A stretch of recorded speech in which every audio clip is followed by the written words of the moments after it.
सोमवार को सुनवाई के दौरान जजों के ट्रांसफर को लेकर सुप्रीम कोर्ट ने केंद्र सरकार को फटकार लगा दी। सर्वोच्च अदालत ने केंद्र सरकार के रवैये को मनमाफिक तरीके से चुनाव करने वाला बताया।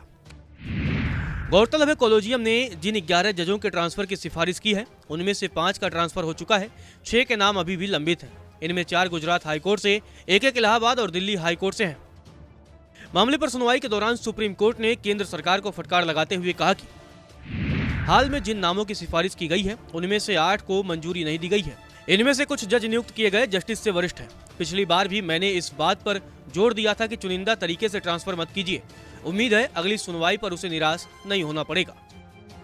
सुप्रीम कोर्ट ने अटॉर्नी जनरल से कहा कि मेरी जानकारी के अनुसार आपने 5 जजों के तबादले के लिए आदेश जारी किए हैं। 6 जजों के लिए आपने आदेश जारी नहीं किया है। इनमें से 4 गुजरात के हैं। पिछली बार भी मैंने कहा था कि इससे अच्छा संदेश नहीं जाता। एक प्रतिभाशाली वकील को जज पद स्वीकार करने के लिए राजी करना मुश्किल है।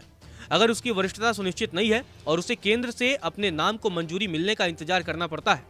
अगर उम्मीदवारों को यह नहीं पता है कि न्यायाधीश बनने पर उनकी वरिष्ठता क्या होगी, तो पात्र और योग्य उम्मीदवारों को पद स्वीकार करने के लिए राजी करना मुश्किल हो जाता है। सुनवाई की शुरुआत में अटॉर्नी जनरल ने 1 सप्ताह के लिए सुनवाई टालने की मांग की। उन्होंने कहा कि कई वजहों से इस बारे में ज्यादा प्रोग्रेस नहीं हुई है। उन्होंने अदालत को आश्वासन दिया कि लंबित सिफारिशों पर फैसला लिया जाएगा, लेकिन पीठ ने यह उम्मीद करते हुए सुनवाई टाल दी कि अटॉर्नी जनरल केंद्र को समझा लेंगे। कोर्ट ने उम्मीद जताई है कि अगली तारीख पर उसे निराश नहीं होना पड़ेगा। गौरतलब है, जजों की नियुक्ति के मुद्दे पर केंद्र और न्यायपालिका के बीच खींचतान देखी गई है। सरकार ने उच्च न्यायपालिका में न्यायाधीशों की नियुक्ति के कॉलेजियम सिस्टम पर हमला करते हुए तर्क दिया है कि इस प्रक्रिया में उसे भी शामिल होना चाहिए। दूसरी ओर सुप्रीम कोर्ट ने कॉलेजियम की सिफारिशों पर समयबद्ध निर्णय लेने और प्रक्रिया के लिए एक समय सीमा निर्धारित करने के लिए केंद्र पर दबाव डालने के लिए कई निर्देश और आदेश पारित किए हैं। आपको बता दें, हाई कोर्ट के 26 जजों के ट्रांसफर सरकार के सामने पेंडिंग थे, लेकिन सितंबर में अदालत के दखल के बाद जजों को चरणबद्ध तरीके से ट्रांसफर कर दिया गया। अब ट्रांसफर करने के लिए केवल 6 जज गुजरात हाईकोर्ट से 4 और दिल्ली और इलाहाबाद हाईकोर्ट से एक बचे हैं। सुप्रीम कोर्ट के बेंच ने बताया कि हाईकोर्ट जजों के रूप में नियुक्ति के लिए केंद्र के पास अभी भी 10 नाम लंबित हैं, जिनमें से 5 को दोहराया गया है।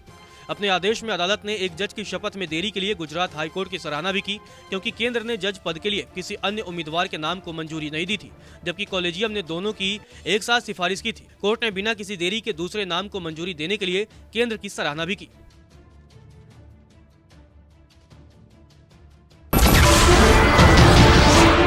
नमस्कार, मैं हूं मानक गुप्ता। अगर आपको हमारा ये वीडियो पसंद आया हो तो इसे लाइक और शेयर जरूर करें, और हाँ, हमें सब्सक्राइब और फॉलो करना ना भूलें, ताकि आप देश और दुनिया की कोई खबर मिस ना करें। तो जुड़े रहिए हमारे साथ और देखते रहिए न्यूज़ 24।